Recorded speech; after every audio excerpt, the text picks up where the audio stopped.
Já estamos em direto? Você diz com uma simplicidade. Ok, tudo bem. Então, produção, veja lá, já temos algumas pessoas aí em direto? Veja lá, produção. Muito bem. Ok, então estamos aqui em direto, da página oficial do Venâncio Mondlane. Ok. Já estamos em direto. O som está bom aí, a imagem, som, está boa? Ok, também não... Estamos a fazer isto aqui um pouco de improviso. Estamos assim um pouco de improviso, ok? Ok, você que já se conectou à nossa programação em direto, então você agora pode convidar aí 30 pessoas para também estarem aqui conosco nesta transmissão. A esta hora do almoço, a esta hora da digestão, como algumas pessoas costumam dizer. Então, já temos aí algumas pessoas em direto, não é? Ok? Então vamos convida aí 30 pessoas, você que já está em direto, convida aí 30 pessoas para esta live muito rápida. Hoje vamos fazer uma live extremamente rápida. Espero que não levemos mais do que 25, 30 minutos. Uma live bastante rápida. Bom, o que é que nós temos hoje para partilhar convosco, não é? Não sei, há alguém que está aí, estou a ver alguém a passar aí no jardim. Quantas pessoas é que achas que já estão aí em direto agora, não é? Ok. Ok, tão rápido, 4.000 pessoas. Então vocês, os 4.000 que já estão em direto, convidem outras 10.000, 15.000, 16, 30.000. Então convida 30 pessoas também para se ligar à nossa live. Bom, caros amigos, a live é muito rápida, então vamos iniciar assim. O que é que nós temos a falar hoje? Bom, primeiro, queria partilhar convosco, naturalmente, que depois da acusação que me foi feita, nós não tivemos essa conversa, né? Como vocês sabem, fui acusado de 5 crimes. Destes 5 crimes, dos quais vocês sabem que o primeiro crime é de apologia ao crime. Isto é alguém que até certo ponto promove ou que, digamos assim, esteja favorável que se cometa crime. Apologia é isso, é defender, é promover. Então, apologia ao crime, outra é incentivar ou instigar ao crime, e depois temos a desobediência coletiva, e depois temos 2 crimes ligados ao terrorismo. Mas penso que toda a gente ficou atenta e mais sensível com a questão do crime de terrorismo. Bom, tudo bem, agora sou acusado de crime de terrorismo. Bom, eu estive a ver, e penso que muitas pessoas também já receberam a própria acusação, né, do que nós somos de fato acusados, e vocês vão ver que aquele documento da acusação é um documento extremamente fraco, quer dizer, até certo ponto envergonha a própria Procuradoria-Geral da República, quer dizer, é um documento mais político e até certo ponto parece, em algum momento chega a parecer que é uma reportagem jornalística, portanto não tem a base jurídica, a fundamentação jurídica forte, mas é o que nós temos. Mas, caros amigos, como eu sempre disse, estou aqui pronto, né? Alguns achavam que eu haveria de ficar fora do país, havia de andar-me aí a esgueirar-me, a fugir. Não, estou aqui no país, estamos a constituir os nossos advogados, temos vários voluntários advogados portugueses, angolanos, moçambicanos, brasileiros também, mas naturalmente que aquele que vai estar num tribunal tem que ser um advogado inscrito na ordem dos advogados aqui em Moçambique. Mas estamos prontos e é um julgamento, como vocês sabem. Até por acaso recordei-me das palavras do antigo presidente Armando Emílio Guebuza, que dizia, digamos assim, da forma dele, que a Procuradoria era um órgão manipulado, um órgão, digamos, que é usado pura e simplesmente para a perseguição política de opositores, não é? Então, era isto que eu queria aqui partilhar convosco, que é exatamente a confirmação dos 5 crimes. E estou pronto, vou defender-me, estou pronto para qualquer situação, estou pronto para qualquer decisão e também, digamos que o povo vai ter uma oportunidade única, porque vamos ter o primeiro julgamento político da atualidade, não é? Então, era isto que eu queria conversar um bocadinho convosco. Estamos prontos, estou de pedra em cal para ir a esse julgamento e comprovar que, de fato, temos um regime que só está, digamos assim, preparado para perseguir as pessoas, só está preparado para perseguir os opositores, tanto ao sistema. Portanto, esta era a primeira coisa que eu queria vos dizer e dizer ao povo moçambicano que vamos estar atentos. Vamos estar atentos porque vem aí a prova evidente de que, de fato, temos um regime que se posiciona como inimigo do povo, ok? Bom, caros amigos, também queria vos falar de uma coisa aqui que eu acho importante. Daniel Francisco Chapo, na Zambésia, disse que a Guerra dos 16 anos criou menos danos do que as manifestações. Isto é, as manifestações foram piores que a Guerra dos 16 anos, em termos de danos. Bom, eu achei muito interessante um internauta, um guru lá das redes sociais, o Damião Cumbana, em que ele dizia que, bom, este tipo de análise que é feita desta maneira só pode ser realmente porque a guerra iniciou e Daniel Francisco Chapo ainda não tinha nascido, naturalmente. Quer dizer, ele não tem ideia, não faz ideia do que foi a Guerra dos 16 anos. Aliás, a Guerra dos 16 anos foi de 1977 até 1992. Em 1992 ele tinha 15 anos. Então, com 15 anos, provavelmente muitas questões ligadas à percepção real do que acontecia em Moçambique, ele podia não ter, quer dizer, ainda não tinha capacidade e maturidade para perceber o que aconteceu durante a guerra, não é?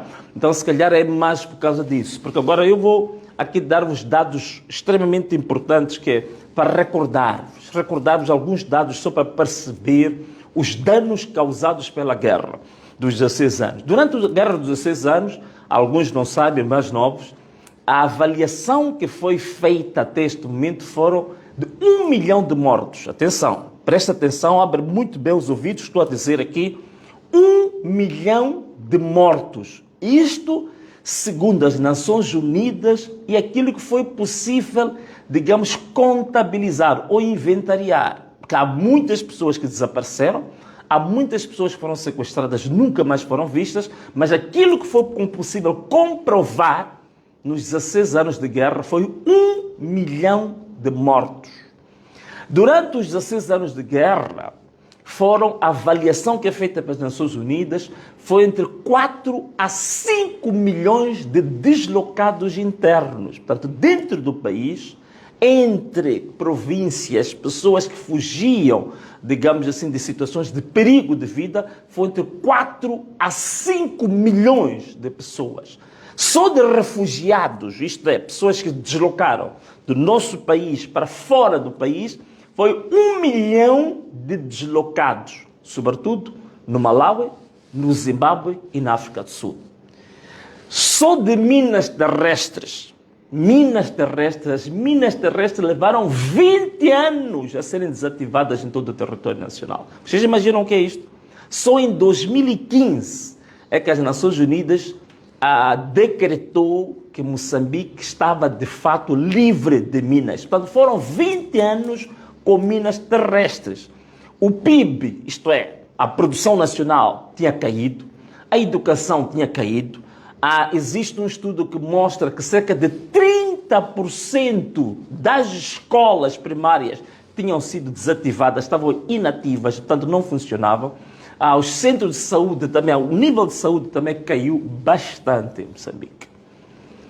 Agora, caros amigos, eu quero fazer também aqui uma ponte com uma outra coisa que Daniel Francisco Chapo disse também na África do Sul, na cimeira dos partidos libertadores, que ele dizia que existem forças imperialistas e neocolonialistas, e também introduzia isto também a questão da extrema-direita, que quer acabar com os partidos libertadores. Quer dizer, um discurso que foge da responsabilidade dos problemas reais que os nossos países têm e quer se refugiar no fácil discurso de que existe uma conspiração internacional, de que o Ocidente é que quer voltar a neocolonizar Moçambique, de que há um poder imperialista que quer ocupar o território moçambicano. Quer dizer, até a palavra imperialista hoje praticamente já não é usada, não é? Isso era usada mais na Guerra Fria.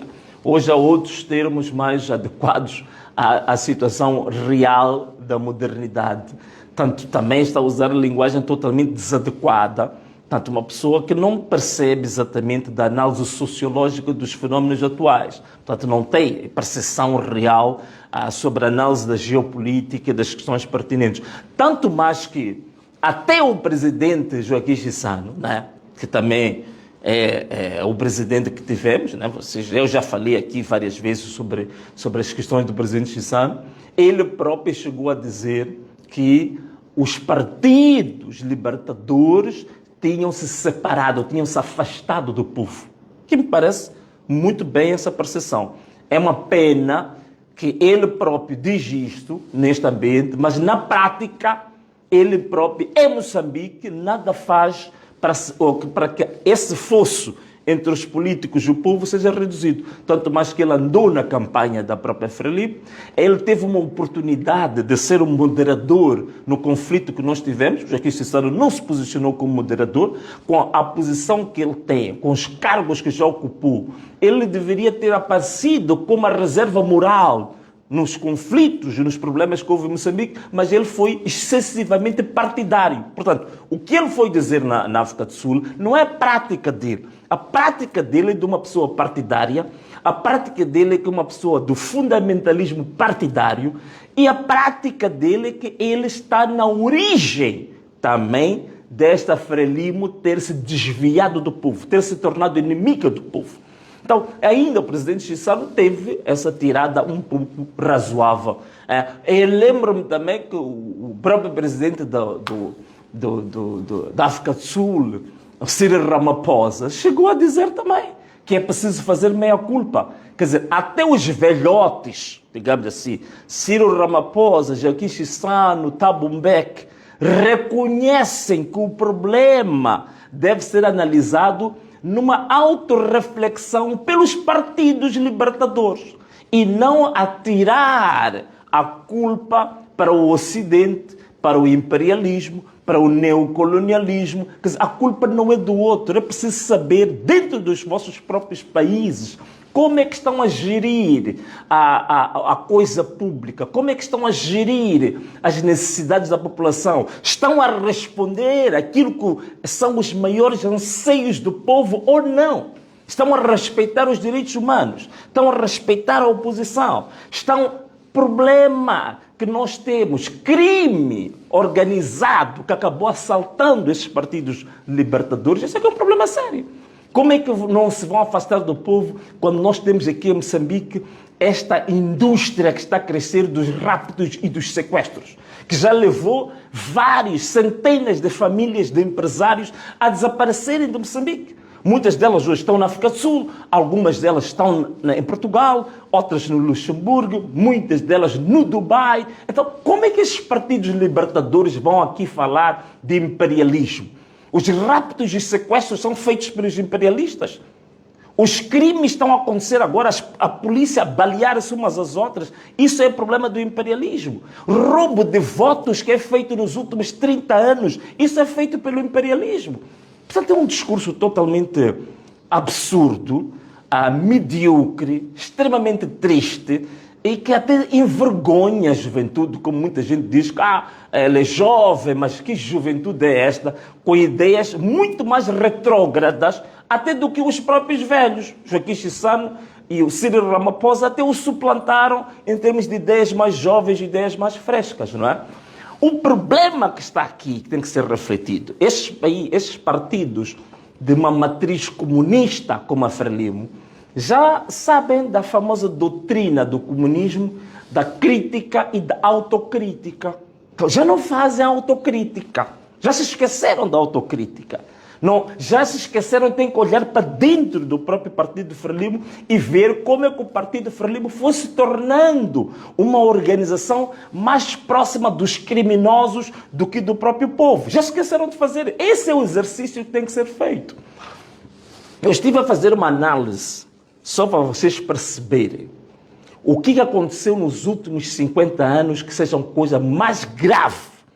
A corrupção que ocorreu durante os 50 anos do reinado da Frelimo. O Banco Africano de Desenvolvimento e o Instituto de Estudos Econômicos e Sociais de Moçambique fizeram estudos. Eu fui ler estes documentos, vou fazer um resumo muito breve, é 1 minuto, para vocês perceberem o que está a acontecer em Moçambique. Ao longo destes 50 anos, este é que é o problema, este é que é o grave problema que a Frelimo tem. Não é o problema do imperialismo. Ao longo de 50 anos, a dívida pública de Moçambique, que chegou a estar de nível de 40% do PIB, a partir do momento das dívidas ocultas, passou para acima de 100% do PIB. Este é que é o problema, tem que analisar isto. O grave problema que as dívidas ocultas causaram a Moçambique. Levaram Moçambique a ser isolado diplomaticamente. Levaram Moçambique a ser cancelado o apoio ao orçamento. Toda a gente está recordado disto. Levou Moçambique a ter os índices de pobreza mais altos. Hoje, a incidência da pobreza em Moçambique está a 68%. Significa que mais de 23 milhões de moçambicanos estão em situação de pobreza extrema em Moçambique, miseráveis, por causa da má gestão da Frelimo. Grandes escândalos da corrupção, de desvio de fundos, feitos pela própria Frelimo. Eu já falei das dívidas ocultas. Acho que as pessoas estão bem recordadas do escândalo dos aeroportos de Moçambique. Estão bem recordados dos escândalos da Covid-19. Os dinheiros que eram para o povo da Covid-19 foram roubados. Os escândalos do Fundo de Desenvolvimento Agrário, vocês sabem disso. O escândalo das bolsas de estudo que eram entregues a algumas pessoas ligadas ao próprio Partido Frelimo. Os contratos, contratos que são distribuídos de uma forma direta e corrupta, o tráfico de influências. Já falei aqui dos crimes, dos raptos, os sequestros, os desvios de fundos. Portanto, isto tudo aqui, meus amigos, é que é a imagem real e o espelho do que a Frelimo se tornou, e é por isso que acabou o povo se afastando dessa própria Frelimo. Não tem nada a ver com o imperialismo. Se a gente falar do imperialismo e falarmos do neocolonialismo, até vamos perceber quem que trouxe o tal imperialismo. Foi a própria Frelimo. Na década de 80, quem que realmente teve o primeiro acordo com as instituições de Bretton Woods e que nós aderimos ao FMI e ao Banco Mundial? Quem fez isso? Foi a Frelimo. Quem foi que chamou a empresa que desgraçou este país, a empresa da máfia internacional, a chamada Previnvest? Quem foi contratar, quem teve negócios com a Previnvest? Foi a Frelimo. Quem recebeu os 10 milhões de dólares desta empresa corrupta e criminosa a nível internacional? Foi a Frelimo. A Frelimo que recebeu os 10 milhões e até hoje nem a Procuradoria, nem nenhuma outra instância de justiça já vão pedir justiça a Frelimo. Portanto, a Frelimo, se há mão externa em Moçambique, se há mão do imperialismo em Moçambique, se há mão do neocolonialismo em Moçambique, foi a Frelimo que acabou trazendo o neocolonialismo, trouxe o imperialismo, trouxe a mão externa, trouxe os corruptos internacionais para aqui. Não se esqueçam que o maior mafioso do Brasil, o maior mafioso do Brasil, do maior grupo criminoso brasileiro de tráfico de drogas, foi encontrado aqui em Maputo. Aqui em Moçambique é onde ele estava. Nós hoje somos dos maiores corredores de droga do mundo. Quem é que está a fazer isso? É a própria Frelimo. O CIP fez um estudo ainda no ano passado sobre quem que são os detentores das maiores minas de pedras preciosas em Moçambique. Quem são? São membros do Partido Frelimo. Quem quiser vai ao CIP e vai encontrar os nomes, incluindo até o ministro da Defesa. É um deles que se beneficia de minas, de exploração mineira em zonas onde o povo está a fugir dos terroristas. Eles estão lá a ter concessões mineiras. Este é que é o grande problema. E agora, veja só isto. Os mesmos estudos do Banco Africano de Desenvolvimento, do IES, fizeram cálculos de qual foi o peso. Presta atenção no que eu vou te dizer agora. Isto é extremamente importante.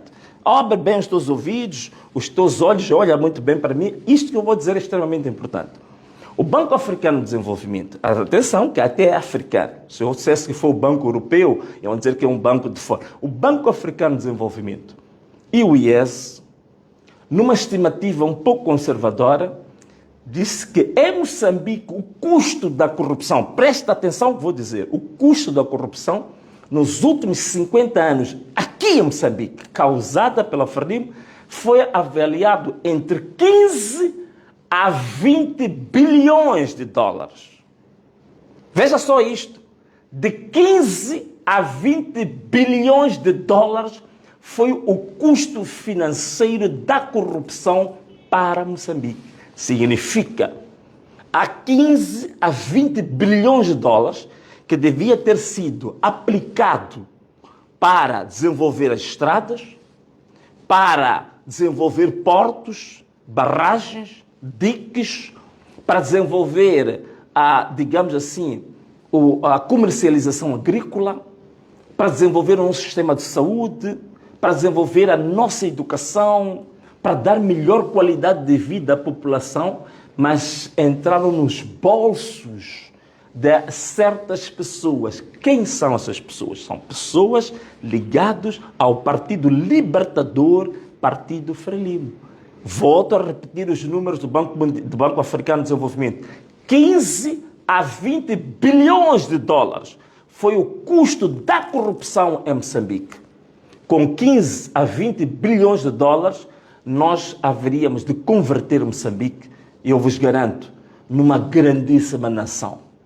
Numa grande nação, que nos desse esses 15 a 20 bilhões de dólares, o que Moçambique não seria? Seria uma grande nação. Que tipo de qualidade de vida íamos dar aos moçambicanos? Incrível. Portanto, boa parte da miséria, do atraso, da situação dramática em que os moçambicanos estão, é exatamente por causa deste Partido Libertador, que hoje reclama do imperialismo, que fez com que esta nação entrasse no fundo do poço, entrasse no precipício. Volto a repetir o número calculado, 15 a 20 bilhões de dólares foi o preço, foi o custo da corrupção no nosso país, o custo financeiro. Então, já falei da Guerra dos 16 anos, dos números, estou a falar dos números da corrupção. Portanto, está mais do que claro aqui os verdadeiros custos que foram causados neste país e que não têm nada a ver com estes discursos de se acomodar atrás do imperialismo e do neocolonialismo. Portanto, fica aqui muito claro que os 16 anos de guerra foram muito mais dramáticos, muito mais destruidores do que propriamente o que aconteceu no período das manifestações, não é? Portanto, quem não quer ver isto, quem não sabe, significa que não está preparado, não tem compreensão mínima de fenómenos históricos, fenómenos sociológicos e fenómenos económicos. Portanto, não está capacitado para fazer uma interpretação histórica adequada do país que diz que quer governar, porque até agora não parece estar a governar. Parece que a única agenda da sua governação é só falar do Venâncio para todo lugar onde passa. Governação que é boa, ainda não vi nada. Bom, caros amigos, queria partilhar também uma coisa convosco. É que eu estou a receber muitas chamadas, muitas mensagens. Ontem, antes de ontem, recebi muitas mensagens no nosso canal, no nosso e-mail de denúncias. As pessoas reclamarem porque em Moçambique ainda não temos um operador aéreo privado. O espaço aéreo doméstico, sobretudo os voos comerciais domésticos, ainda estão dependentes, estão exclusivamente com a LAM, e que, como vocês sabem, a LAM está totalmente falida, escangalhada, estropiada, miserável, digamos, pelos grandes esquemas de corrupção. E eu já fiz um programa aqui que eu falei da história da LAM, da história da aeronáutica civil em Moçambique, e que eu dei muitos dados sobre as razões da decadência da LAM. A LAM que na década de 70 e 80 já teve pilotos que foram para grandes companhias internacionais, das melhores, era considerada uma das maiores referências da aeronáutica civil aqui em África, mas infelizmente a gestão, mais uma vez, da Frelimo levou a LAM à decadência. Então as pessoas querem saber o que está a acontecer, porque ainda vi há pouco tempo o canal de Moçambique na mídia anunciava que já existia um operador que ia começar a fazer voos aqui em Moçambique, que é para reduzir esse sofrimento enorme que nós temos agora em Moçambique. O grande problema que se coloca aqui, só para eu fazer-vos um enquadramento, para vocês perceberem a gravidade do assunto. Em 2009, a LAM fez um empréstimo ao BCI, que era para comprar 4 aeronaves. Para além das 4 aeronaves, este empréstimo também era para fazer formação de pilotos, era também para, digamos assim, a formação de técnicos de manutenção, era para a aquisição de peças sobressalentes, outras coisas. E também fez o mesmo empréstimo ao Moçambique. Portanto, o empréstimo do BCI do Moçambique dá 100 milhões de dólares. Até hoje, esses empréstimos estão nas contas da LAM. Há pouco tempo, houve um relatório de auditoria da LAM, feita pela Deloitte, se não estou em erro, que mostra que hoje a LAM, só com os bancos nacionais, tem 100 milhões de dólares de dívida. A situação líquida, como se diz em contabilidade, a situação líquida da LAM, aquilo que a LAM vale uma dívida de 350 milhões de dólares. Portanto, a LAM, neste momento, ela tem uma situação líquida negativa de 350 milhões de dólares. Só com bancos, são 100 milhões de dólares para o BCI e o Moçambique. Aquilo que eu já tinha dito aqui. E vejam só, a LAM fez um negócio, fez uma reestruturação da sua dívida, portanto, negociou com o BCI e com o Moçambique para estender o prazo do pagamento dos 100 milhões de dólares. Significa que a LAM só vai pagar a sua dívida em 2033. Presta atenção no que estou a dizer. Ouve bem. Presta atenção no que estou a dizer. A LAM está neste momento com uma dívida de 100 milhões de dólares aos bancos e que diz que só vai pagar até 2033. Fez uma reestruturação da dívida para pagar até 2033. Significa que há meninos que estão a nascer aí, já vão nascer com a dívida da LAM. Só de fornecedores, os maiores fornecedores que a LAM tem, que é Aeroportos de Moçambique e a Petromoc, são 110 milhões de dólares. Portanto, esta empresa está totalmente afundada. Está com dívidas muito acima da ponta dos cabelos. Está totalmente mergulhada em dívidas.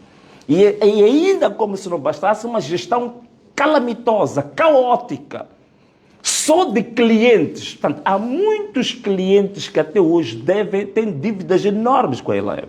E um desses clientes é o Comitê Central do Partido Frelimo, que está com dívida acumulada, segundo o relatório de 2023, de 42 milhões de meticais. Quer dizer, os membros do Partido Frelimo usam a LAM para viajar ao seu belo prazer e não pagam.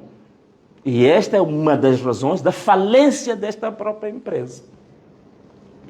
Então, o que é que nós temos? Justifica-se até agora não termos um operador privado aqui? Estou a tentar responder a pergunta das pessoas que estão a colocar. Sim, vocês viram a notícia que saiu sobre a Solenta. Portanto, a Solenta é essa empresa que é detentora da marca Fastjet e que neste momento tudo indicava que já iam começar os seus voos, pelas notícias que andaram. E vimos uma nota dessa empresa publicada a dizer que havia bloqueios administrativos do operador e do Ministério dos Transportes. Portanto, a empresa, pelo aquilo que nos chegou ao conhecimento, pela nota da empresa, o certificado a empresa já tem, o certificado do operador aéreo já tem, as taxas de exploração parece que foram pagas, já adquiriram inclusivamente 3 aeronaves que já estão em Moçambique, já contrataram tripulação e o pessoal de apoio também foi contratado, já fizeram contratos com empresas de prestação de serviços que neste momento já estão a ser pagos. Portanto, a empresa está neste momento a somar prejuízos. Já tem 3 aeronaves que não podem operar. A LAM está com 300 milhões de dólares de dívida e não tem nenhum avião. E está-se a proteger esta LAM. Por quê? Porque também quer se proteger os devedores da própria LAM, os que destruíram a própria LAM. Então, esta que é a situação que nós temos, meus amigos. Então, é a altura esta de viabilizar, abrir-se o espaço. E as empresas que têm capacidade de operar, aliás, esta Solenta, pelo que nós sabemos, ela já operou entre 2017 até 2019, que tudo indica que até parou de operar porque foi exatamente sabotada para ela parar de operar. Portanto, é a altura esta de se parar com isto. Ela é o espaço aéreo, precisa abrir o espaço aéreo e permitir que os operadores privados que têm capacidade de poder operar com eficiência, com transparência, com eficiência, com boa gestão, possam operar e reduzir de uma vez o sofrimento do povo. Portanto, para aqueles que mandaram as mensagens para mim relativamente ao espaço aéreo moçambicano, esta é a resposta que eu tinha para vos dar. Portanto, este resumo que eu fiz sobre a situação de um operador que já existe e da situação em que o país está a bloquear, o Ministério dos Transportes está a bloquear a operação desta empresa. E depois me admira bastante este Ministro dos Transportes hoje, o Machombe, pelo que eu saiba, aquilo que eu sou, eu ainda era deputado. Eu recebi as 2 empresas que tinham tido a tal concessão das tais rotas exclusivas, né? Ou rotas, sim, as rotas exclusivas. Não sei se o nome técnico era esse. Eu os recebi no Parlamento. Haveram com queixas deste Ministro dos Transportes atual. Portanto, uma pessoa que não conseguiu gerir apenas um município, andou lá metido em muitas jogadas, muitas tramóias, muitas cambalhotas, só no município de Maputo. Como é que vai gerir transportes a nível do país inteiro? Então, só pode acontecer isto. Então, estão a fazer bloqueios, estão a bloquear aqueles que querem trabalhar no espaço aéreo para permitir que os moçambicanos possam ter oportunidade de ter um serviço de qualidade aéreo. Bloqueiam tudo isto. Não sei se é por nhongas, não sei se é para proteger interesses do seu próprio partido, mas é isto que nós temos. Portanto, alguém que não geriu nem sequer os transportes do município, foram-lhe dar oportunidade de gerir transportes a nível nacional. E aqui está. Estes são os problemas que nós temos. Portanto, meus amigos, espero ter conseguido responder à vossa preocupação, mas continuem a enviar. Vou pedir à minha produção para depois colocar o nosso e-mail das denúncias. Portanto, você faz as suas denúncias. Hoje recebemos aqui as denúncias sobre a LAM. Portanto, você continua a mandar as suas denúncias para o nosso e-mail e nós vamos, sempre que possível, falar sobre esses assuntos. Então, hoje falamos de 3 temas. O tema da acusação contra Venâncio Mondlane, acusada de terrorismo. Falamos do tema de Daniel Francisco Chapo, que dizia que as manifestações causaram mais danos que os 16 anos de guerra e que também os partidos libertadores estavam em risco ou estavam sendo atacados pelo imperialismo e o neocolonialismo para se tirar do poder. E, por último, falei aqui do espaço aéreo em Moçambique, que está sendo bloqueado pelo regulador e pelo Ministério dos Transportes para impedir que possa haver um trabalho de qualidade no país e manter-se assim o sofrimento em que este povo se encontra. Caros amigos, esta era a live brevíssima que íamos fazer hoje, num espaço, já não é no nosso estúdio, encontramos qualquer sala por aqui onde tínhamos a nossa reunião, e agradecemos a vossa presença aí. Um forte abraço para todos, um beijo e tchau!